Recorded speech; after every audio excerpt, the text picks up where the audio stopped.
Mesdames et messieurs, bonjour et merci de suivre l'information sur la Voix Sainte TV.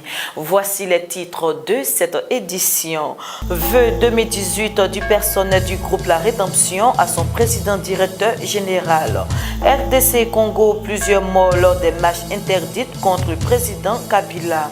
Enfin, en Allemagne, feu vert du Parti social-démocrate pour une grande coalition avec Angela Merkel.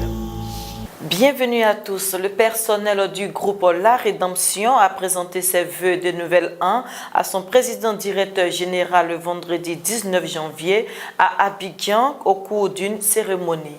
Compte rendu, Freddy Soundé. Le personnel du groupe La Rédemption n'a pas dérogé à la règle. En effet, tous les services, notamment la radio, la télé, le journal Le Rédempteur, l'administration conduite par le directeur de l'éthique, ont présenté tour à tour leurs vœux au conseil d'administration et à son président, le prophète Ablegui, par ailleurs président directeur général du groupe La Rédemption à la salle Rema, au siège de l'entreprise. C'est dans une ambiance festive, conviviale, que la porte-parole Mme Priska Aïma s'est adressée au conseil d'administration au nom du personnel. Elle a demandé à Dieu d'accorder toujours la force et les moyens nécessaires au président directeur général dans l'accomplissement de ses lourdes missions à la tête du groupe La Rédemption. Outre la présentation des vœux, la porte-parole a remercié le président directeur général, à l'occurrence président de l'ordre de l'Église de Côte d'Ivoire, pour la nomination de M. Alain Boisbré, rédacteur en chef du journal Le Rédempteur, comme porte-parole adjoint de l'ODC. Aussi, elle a témoigné sa gratitude à l'égard du président directeur général pour le retour de la radio en FM. Le président a à son tour souhaité à tous ses collaborateurs une excellente année 2018 pleine de santé et de bénédictions. Le groupe La Rédemption, cette année 2018, c'est une année phare. C'est une année où nous allons décliner un pan de notre programme. Et en cela, je suis en train de voir, je n'ai pas encore dit au DG, mais comment nous allons avoir un séminaire. Un séminaire où nous allons choisir ceux qui doivent participer à ce séminaire-là, hors d'Abidjan, où nous allons travailler sur deux éléments. Le premier élément, il sera question de la préparation du lancement officiel de nos activités.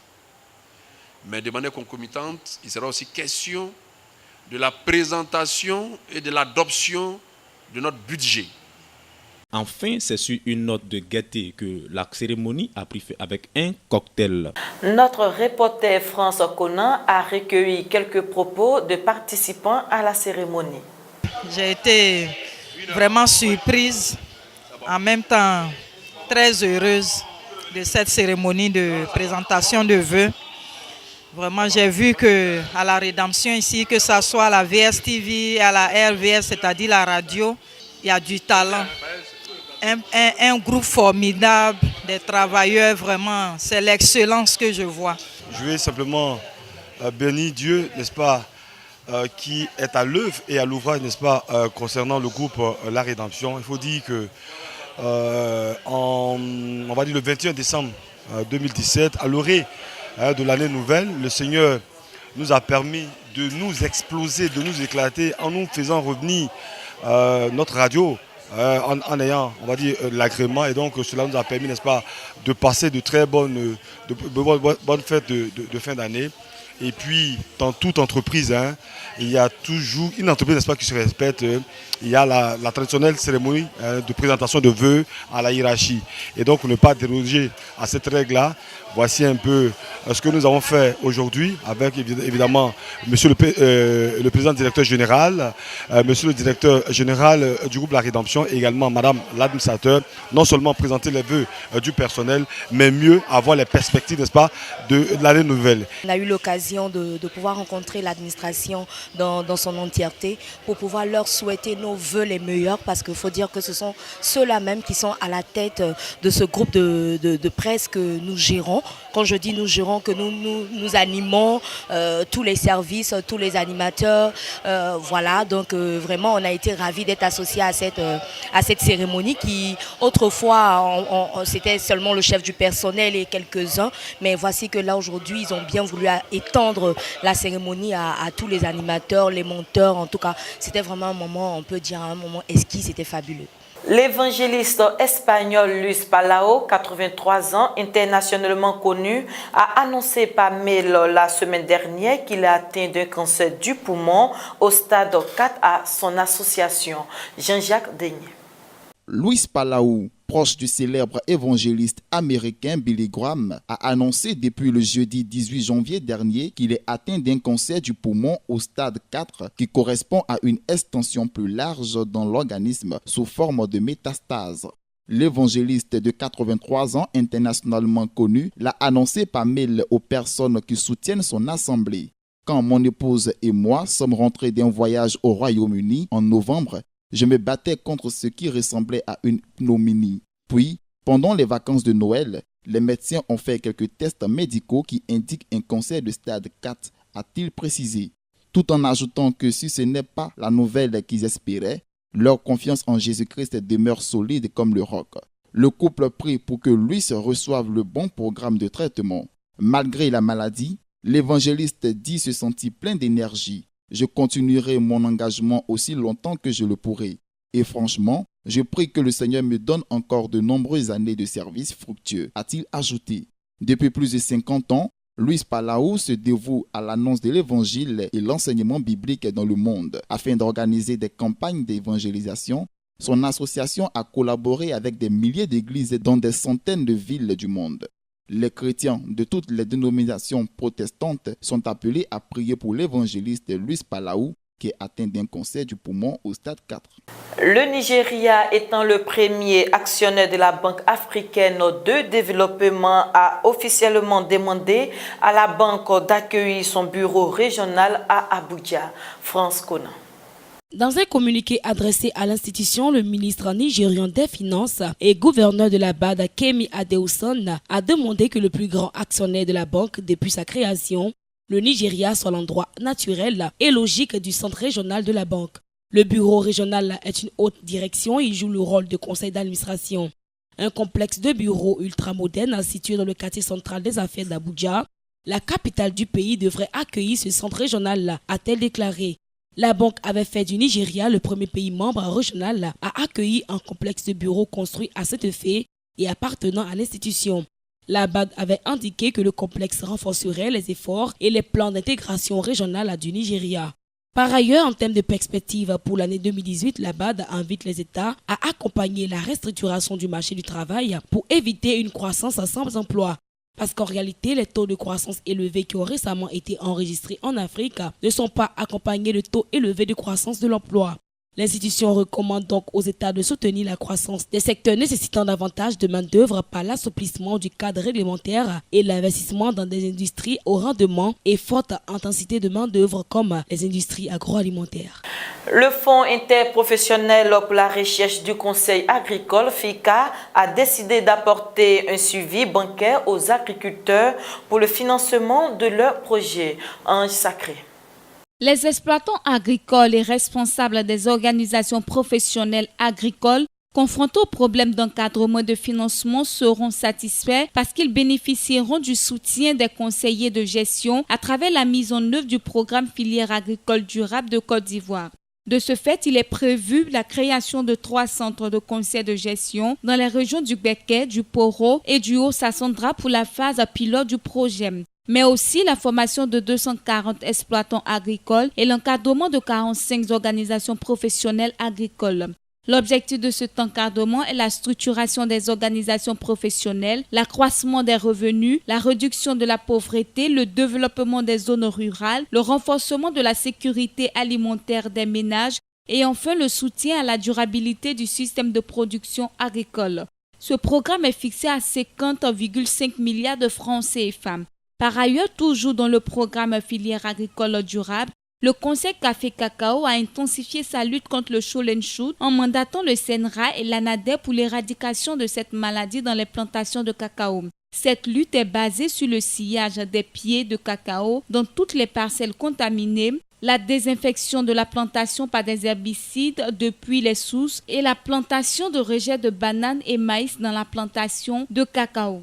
En République démocratique du Congo, au moins 6 personnes sont mortes dimanche à Kinshasa lors des marches interdites contre le maintien au pouvoir du président Joseph Kabila, a indiqué l'ONU. Des forces de sécurité ont tiré à balles réelles pour disperser la foule.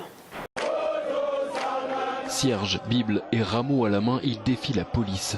Si ces chrétiens manifestent dans les rues de Kinshasa, la capitale de la République démocratique du Congo, c'est contre le maintien au pouvoir du président Joseph Kabila.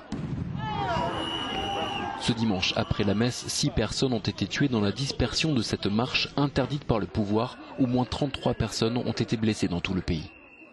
Je suis musulman convaincu et convaincant du fait que nous avons des valeurs communes avec nos frères chrétiens et surtout tous étant des Congolais. Nous avons le devoir d'éradiquer le mal. C'est pourquoi je suis venu me rallier à l'organisation catholique pour faire échec à un gouvernement qui a échoué jusqu'au dernier niveau. Les manifestants réclament au président Joseph Kabila de déclarer publiquement qu'il ne briguera pas un 3e mandat, ce que lui interdit la Constitution. Son 2e et dernier mandat a pris fin en décembre 2016. Des élections ne sont maintenant prévues qu'en décembre 2018. Un feu vert essentiel pour Angela Merkel si elle souhaite conserver son siège de chancelière. Mais les négociations préalables seront loin d'être une partie de plaisir. C'est une décision approuvée à une courte majorité par les délégués sociaux-démocrates. En Allemagne, le Parti social-démocrate approuve l'ouverture de négociations formelles avec les conservateurs d'Angela Merkel. Objectif, former un gouvernement d'alliance alors que le pays en est privé depuis 4 mois. Réunis aujourd'hui à Bonn, les délégués du parti ont approuvé à une courte majorité une ébauche de programme commun avec la CDU de la chancelière et ses alliés bavarois de la CSU. Il est vrai que nous n'avons pas besoin de gouverner à tout prix. Mais il est surtout évident que nous ne devons pas être dans l'opposition, camarades. Parce que si nous pouvons faire quelque chose pour les gens de ce pays, si nous pouvons faire quelque chose pour l'Europe et les peuples d'Europe, alors je pense que nous devons le faire et gouverner dans l'intérêt général.